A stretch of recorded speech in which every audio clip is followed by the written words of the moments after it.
Hai, selamat datang ke channel Cikgu Ko. Jadi hari ini kita akan tengok matematik aliran kemahiran tingkatan 5. Okey. Jadi sebelum kita sambung, jadi jangan lupa subscribe channel Cikgu Ko dan tekan loceng di tepi. Jadi kita buka muka surat. Okey, buku test. Okey, 117. Okey, 117. Okey, jadi kita sambung tengok latihan pengkayaan. Okey, latihan pengkayaan soalan 2. Okey, soalan 2. Okey. Jadi di bawah translasi ini ialah vektor translasi 6 negatif 2. A1Y dipetakan kepada A, maksudnya image, maksudnya ini objek, ini ialah image. Tentukan nilai S dan Y. Okey. Jadi ini ialah vektor translasi, ini ialah objek, ini ialah image. Jadi harap kamu masih ingat rumus. Masih ingat rumus itu. Okey, masih ingat rumus ini. Okey, muka surat 97. Okey. Muka surat 97. Rumus ini objek tanpa vektor translasi sama dengan koordinat image. Okey, image rumus ini mesti hafal. Jadi kita pakai rumus ini jadi untuk buat soalan 1. Okey, buat soalan 1. Jadi cikgu tulis dulu. Okey, rumus dia soalan 1. Okay, ingat objek SY campur dengan vektor translasi iaitu AB. Jadi akan menghasilkan jawapan. Okey, akan menghasilkan jawapan. Okey, koordinat SY. Okey. Jadi daripada soalan jadi kita boleh nampak okey, objek dia ialah 1Y. Jadi kamu masukkan objek ialah 1Y. Betul? Boleh? Campur vektor translasi jawapan ialah 6 negatif 2. Jadi 6 negatif 2 vektor translasi dia sama dengan koordinat image diberi ialah S4. Jadi kamu masukkan S4. Boleh? Jadi kamu soalan cari nilai S dan Y. Jadi kamu boleh asing. Okey, maksudnya 1 tambah 6 sama dengan S. Dan Y tambah tolak 2 sama dengan 4. Jadi kamu boleh asing. Jadi 1 tambah 6 sama dengan S. 1 tambah 6 sama dengan 7. Maksudnya jawapan S ialah 7. Okey, sudah selesai. Jadi kita tengok Y. Y tambah negatif 2 sama dengan 4. Jadi positif negatif menjadi negatif. Sama dengan 4. Jadi bintang negatif 2. Jadi Y bintang negatif 2 menjadi negatif, bintang menjadi positif. Jadi jawapan Y sama dengan 6. Okey, jadi soalan 1 sudah lengkap. Tak susah kan? Asalkan kamu boleh hafal rumus ini. Sangat penting. Koordinat objek tambah dengan vektor translasi sama dengan koordinat image. Okey, mesti hafal rumus ini. Jadi kita tengok soalan 3. Sorry tadi ialah soalan 2. Okey, soalan 2. Sekarang kita tengok soalan 3.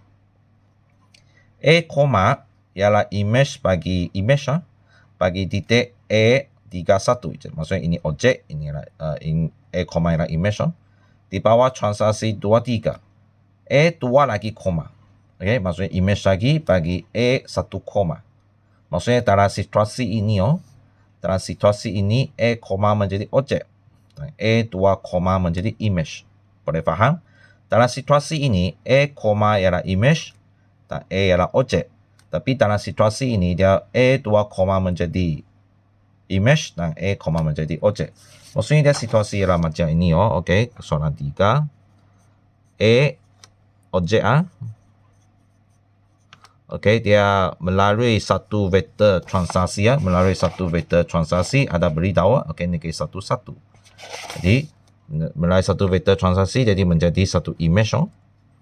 Okey, menjadi satu image bagi A. Okey, tapi image ini A, ini dia melalui vektor translasi yang sama.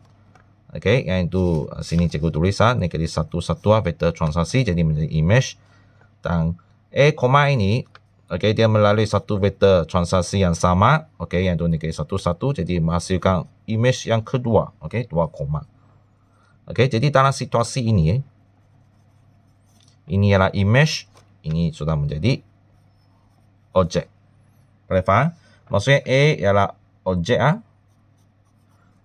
bagi A, koma. Dan A, koma ialah objek bagi A, 2, koma. Boleh faham situasi ini Okey. Jadi kita tengok masih pakai rumus yang tadi soalan 2 ini. Okey, jadi kamu boleh salin rumus. Okey, koordinat objek campur vektor transaksi sama dengan image. Okey. Jadi untuk soalan nak cari koordinat A 1, okey, nak cari ini okey, jadi kita tidak tahu, jadi kita letak objek objek soalan beritahu objek ialah 31. Jadi kamu letak 31 vektor transaksi soalan beritahu okey, negatif 1, okey, masukkan. Jadi kita letak sebab dia ada 2 image di sini kan, jadi kita letak S, Y, untuk image A, lah, boleh faham? Jadi jawapan 3 tambah tolak, jadi kamu boleh tulis macam ini, gabung 3 tambah tolak negatif 1, kalau kamu tidak boleh lompat langkah, jadi boleh tulis macam ini, S 1 tambah 1 sama dengan S, Y, jadi positif negatif menjadi negatif 1 tambah 1, 2. Ini jawapan 3 tolak 1, 2. Ini masih sama 2. Jadi koordinat. Jangan sampai sini berhenti sebab kamu kena jawab soalan koordinat A, jadi kamu tulis jawapan yang terakhir. Koordinat A, sama dengan 2. Okey, baru jawab habis Okey, seterusnya jangan lupa satu lagi soalan A, 2, jadi A 2, jadi cikgu buat di sini masih pakai rumus yang sama ini Jadi objek sekarang ini menjadi objek A, ini menjadi objek. A, objek tadi jawapan ialah apa? 2. Maksudnya kalau sini kamu cari salah, sini pun akan salah. Jadi mesti berhati-hati. Jadi ini menjadi objek campur dengan vektor transaksi yang sama negatif 1, 1. Jadi sekarang kita letak S2, lah, dan Y2, mewakilkan koordinat A2, boleh? Jadi masih sama 2 tambah negatif 1, 2 tambah 1. S2, Y2, Okey. Jadi positif negatif menjadi negatif. Ini 2 tambah 1, 3. Sama dengan S, 2, Y2, Jadi 2 tolak 1, 1. 3 masih kekal. S2, Y2, Jadi jangan sampai sini henti tulis jawapan. Jadi koordinat A2, jadi sama dengan jawapan ini 1, 3. Okey, sudah lengkap jawapan untuk soalan 3. Okey. Jadi kita tengok soalan 4 soalan 4. Soalan 4 tengok ada 2 gambar otak maksudnya dia kepak Okey. Raja di sebelah menunjukkan sisi 4 CCKLME yang merupakan image bagi sisi 4 ABCDE. Maksud ini adalah image CKEML ini adalah image, dan ABCDE ini adalah EF ini adalah objek. Di bawah satu isometri. Nyatakan isometri tersebut. Jadi ingat isometri kamu sudah belajar kan? Translasi pantulan dengan putaran. Jadi putaran kamu sudah tahu memang disqualify, betul? Putaran memang bangka disqualify. Sebab putaran kamu sangat jelas dia putarkan 90 darjah, 180 darjah. Okey. Jadi kamu tengok ini memang tak ada putaran, tak ada ciri-ciri putaran. Jadi putaran memang dibuang. Jadi tinggal translasi dan pantulan. Jadi pantulan kalau kamu tengok nota sebelumnya pantulan apakah ciri bagi pantulan Ya pantulan ya sama size, okey, sama dengan objek bentuk sama, size image sama dengan objek, tetapi orientasinya somsang. Orientasi maksudnya kiri kanan atas bawah dia akan somsang okey. Tapi translasi you tengok dia size bentuk dan orientasi masih sama okey. Orientasi di sini menuju kiri kanan atas bawah okey. Jadi orientasi masih sama, size masih sama, bentuk masih sama. Tapi pantulan orientasi yang lain menjadi lain. Jadi kamu tengok gambar raja ini, you tengok bentuk sama, betul? Size masih sama, tapi orientasi dia masih sama. Maksudnya atas masih atas, bawah masih atas. You tengok tua peta ini, yang bahagian kecil ini masih atas, ini masih atas. Bahagian dari bawah ini bawah, ini masih di bawah. Okey, maksudnya orientasi masih kekal sama. Jawapan sangat jelas. Jawapan 4A. Okey, isometri dia ialah translasi, betul? Tak mungkin putaran, tak mungkin pantulan lagi ya. Jadi ini cara kamu menentu jawapan dia. Okey. B, diberi ruas grid ialah 1 cm. Okey, 1 cm 2. Jadi hitungkan ruas sisi 4 A, B, C, D, E. Maksudnya ini yang besar ni A, B, C, D, E, F ini. Okey, yang ini bentuk ni. Jadi untuk jimat masa, jadi cikgu sudah lukis okey, lukis bentuk dia. Macam mana kita nak cari ruas grid dia? Okey, soalan beritahu satu ruas grid apa maksudnya grid di sini? Grid di sini maksudnya satu segi 4 sama. Ini dalam graf ini cikgu lukis 10 peta ini, 10 peta kecil ini melucut satu segi 4 lah. Maksudnya ini satu segi 4 kalau ikut soalan ialah 1 cm kuasa 2. Ini maksudnya satu grid luas dia ialah 1 cm kuasa 2. Okey, cikgu pakai 10 peta kecil untuk satu grid satu segi 4 sama. Jadi kalau kamu ikut gambar aja ini, kamu tengok berapa grid kamu boleh bentuk maksudnya berapa segi 4 sama kamu boleh bentuk. Jadi kamu boleh lukis keluar.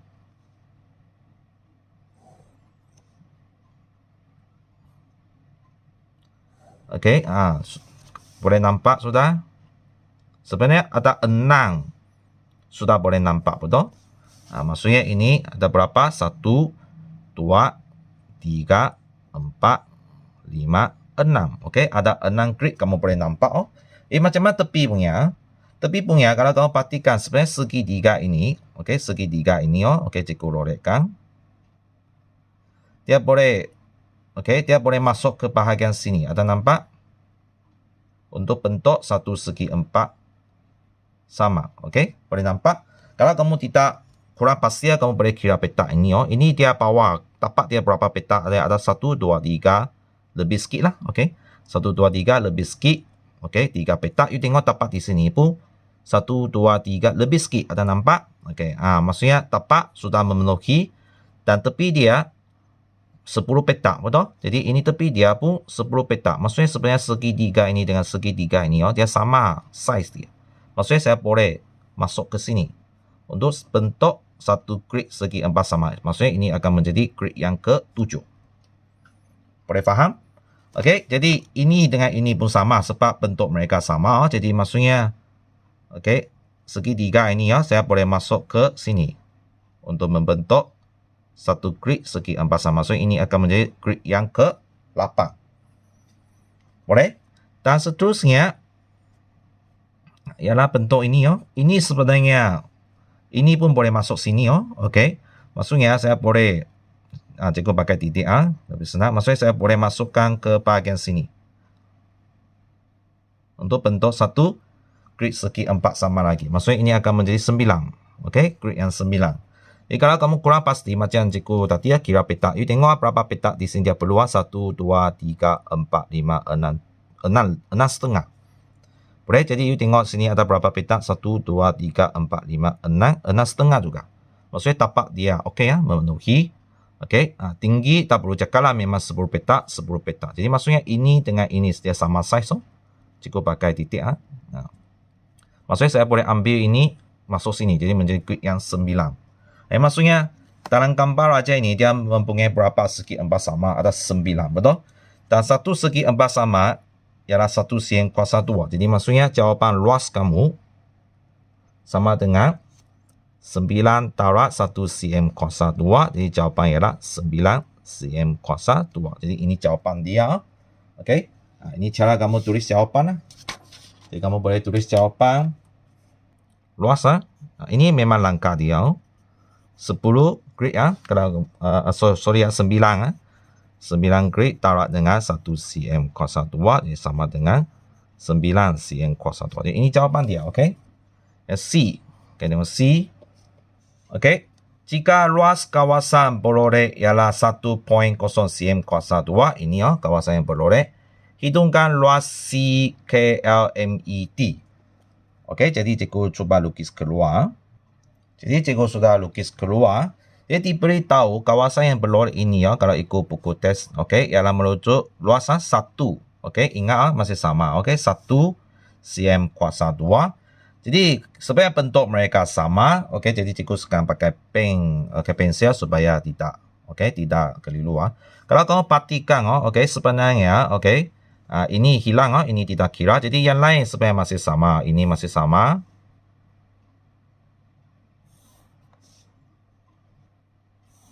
Maksudnya kamu supaya ada berapa petak, masih yang sempurna punya, segi 4 yang sempurna punya ada. Sekarang kita kira 1, kita tengok hitam punya, jangan tengok merah. 1, 2, 3, 4, 5. Maksudnya ada 5 petak yang sempurna punya yang kamu sedang nampak kan? Dan masih sama, ini kamu boleh masuk ke sini, okey? Macam soalan yang tadi okey, masuk ke sini. Jadi menjadi 1 grid segi 4 okey, menjadi 1 grid segi 4 yang sama. Ini cikgu boleh sambung ini segi 3 boleh masuk sini, okey. Dan ini masih sama, boleh masuk ke sini, betul? Cikgu lukis ke bawah, okey. Bahagian sini, okey, pergi ke bahagian sini. Okey, cikgu bagi bulat-bulat lah supaya kamu senang nampak. Boleh pergi ke bahagian sini, okey. Membentuk 1 segi 4 sama lagi. Jadi ini boleh menjadi grid yang ke-7. Boleh? Dan kalau kamu perhatikan yang warna merah ini, okey, warna merah ini tinggal lagi. Dia sebenarnya sama size dengan ini. Ada nampak? Cikgu pakai merah lah, okey.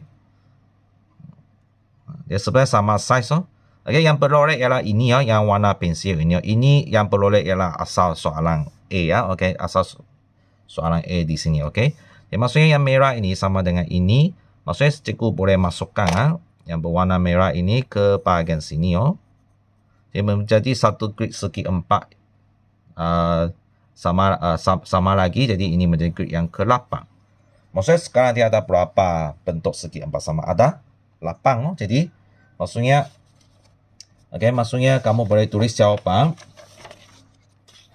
Okey, luas yang tinggal sama dengan 8 grid tarat dengan 1 cm kuasa 2. Jadi jawapan ialah 8 cm kuasa 2. Okey, boleh faham? Sebab soalan nak minta luas ini sahaja, ini. Okey, kalau kamu baca soalan teliti, CKLMET, jadi C dari sini CKLMET. Maksudnya ini sahaja yang kawasan putih ini, Jadi ini hijau tak kira. Jadi maksudnya kalau kamu dapat imaging, jadi soalan beritahu kamu ini ialah 1 kan? 1, kalau kamu dapat imaging, jadi ini ialah 1. Dan tadi kita cari B ini semua ialah 9. Okey, ini ialah 1. Jadi kalau kita nak cari kawasan putih, sebenarnya kamu boleh pakai 9 tolak 1. Dia pun jawapan bagi 8. Okey, boleh faham? Okey, tapi kalau kamu tak dapat imaging, kamu boleh macam cara cikgu lah. Okey, buat 1 demi 1. Okey, pun boleh dapat jawapan yang sama. Okey, sekarang kita tengok soalan 5. Okey, soalan 5. Okey, ada simbol otak, maksudnya kebab. P, ialah image bagi titik P negeri 1, 3. Maksudnya ini objek, ini image. Di bawah pantulan pada pasi Y. Okey, cermin ialah pasi Y, garis pantulan ialah pasi Y.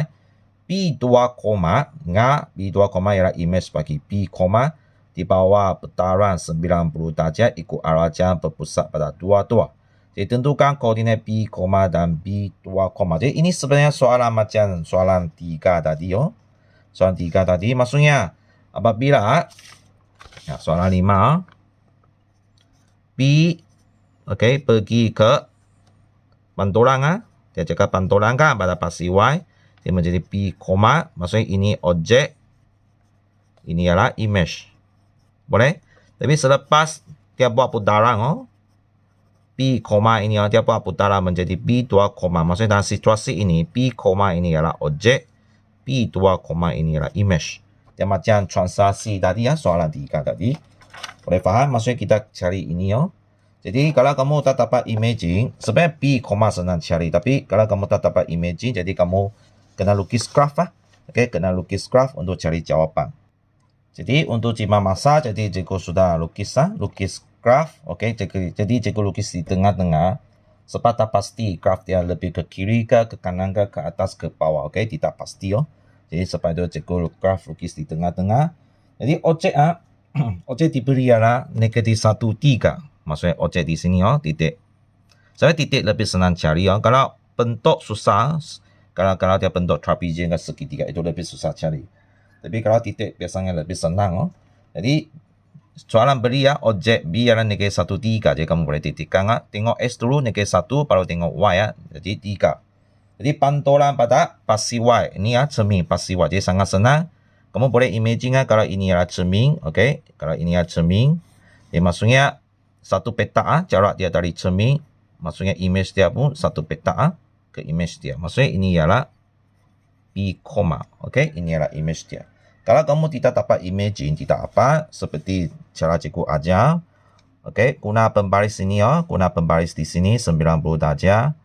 Okey, mesti lurus Jadi kamu gerakan pembaris kamu sentuh sampai objek. Sentuh sampai objek, lepas tu lukis satu garis ke cermin itu. Sebab dia akan berserenjang bentuk 190 darjah. Okey, berserenjang. Okey, lepas tu panjangkan garis kamu. Okey, ikut garis ini yang kamu lukis ke arah cermin ini. Panjangkan garis kamu. Okey. Jadi lepas tu guna jangka lukis, masih ingat. Cara ini ialah kamu tidak pandai imaging Tapi kalau kamu pandai imaging, kamu boleh terus tulis jawapan, tak jadi masalah Jarum letak pada sini yang sudut 90 darjah ini. Dan pensel letak pada objek B Okey, objek B. Letak ada nampak? Okey, jadi kamu buat pusingan ke belakang garisan kamu, jadi kamu buat tanda. Ada nampak? Okey, jadi ini adalah image B lah. Ya, apa koordinat dia? Koordinat ialah 1, 3. Jadi kamu boleh tulis jawapan Okey, boleh tulis jawapan. Okey, untuk soalan 5, okey, B. Koma koordinat. Mesti jawab soalan sebab soalan nak kamu tulis jawapan. Jadi koordinat B, koma ialah 1, 3. Okey. Jadi ini cara kamu buat Jadi seterusnya soalan nak minta koordinat B 2, betul? Dia cakap dia putaran putaran 90 darjah ikut arah jam ikut arah jam pada pusat dua. Okey, ini ialah dua. Ini pusat cikgu letak P. Boleh? Ini maksudnya ini pusat. Jadi maksudnya apabila buat putaran, cikgu sudah cakap apabila kamu buat putaran mesti dari objek lukis kepada pusat putaran. Okey, objek ini sekarang ialah P, bukan lagi B Biasanya pelajar salah faham Okey. Ingat sekarang kita nak cari ini ialah image, maksudnya ini ialah objek Jadi sekarang ini P, menjadi objek. Jadi apabila menjadi objek, jadi apabila kita kamu gariskan dari objek ke pusat mesti pakai P, bukan P. Boleh faham? Jadi kamu tengok inilah pusat, maksudnya ini yang pusing bukan ini yang pusing Jadi ikut arah jam. Jadi kamu tengok dia pusing macam ini ikut arah jam ke ataupun pusing macam ini ikut arah jam. Jadi jawapan sangat jelas kan? Pusing ke sini pusing ke sini ialah ikut arah jam. Jadi pusing ke sini ikut arah jam maksudnya pembaris kamu masih ingat 90 darjah letak di sini bukan letak di sini sebab dia pusing sini jadi kamu letak di sini. Ingat 90 darjah. Ini 90 darjah letak pada pusat okey. Letak pada pusat. Mesti letak cantik-cantik junjung bunga. Okey, lepas tu di sini pembaris di sini kamu lukis satu garis okey, boleh panjangkan okey, tak apa. Okey. Jadi seterusnya cara yang sama okey, guna jangka lukis ingat jarum di sini jangka lukis mesti letak pada pusat. Okey, pensel letak pada objek. Sini ada nampak? Jadi pergi ke garis kamu yang tadi kamu lukis. Okey, cikgu letak baik sikit perlu lagi. Okey, ada nampak Jadi pusing ke garis yang tadi kamu lukis, buat satu tanda. Jadi sangat jelas Ini adalah image yang kedua sini Ini adalah image P2, okey, image yang kedua. Jadi apakah koordinat dia? Koordinatnya kamu boleh tengok S dulu. 3, Y ialah 3. Maksudnya jawapan P 2, sama dengan 3, 3. Okey. Jadi langkah ini kalau kamu tunjuk keluar ada markah, okey, ada markah. Jadi jawapan ada markah terpulang kepada berapa markah dia beri ya. Okey, kalau dia beri 2 markah maksudnya ini satu-satu lah. Jadi dia tak tengok langkah kamu lah. Okey. Kalau soalan dia 4 markah, contoh kalau soalan dia 4 markah maksudnya dia akan tengok langkah kamu. Jadi terpulang kepada berapa markah semasa ujian. Jadi sampai sini saja untuk video hari ini. Jadi cikgu sudah habis bincang soalan latihan pengkayaan. Maksudnya cikgu sudah habis topik 4 ini ya. Jadi kalau kamu suka video cikgu Ko, jadi jangan lupa tekan like dan share kepada kawan-kawan kamu. Dan jangan lupa subscribe channel cikgu Ko dan tekan lonceng di tepi. Jadi kita jumpa lagi pada video yang seterusnya, yaitu topik yang baru. Jadi kita jumpa lagi. Bye-bye.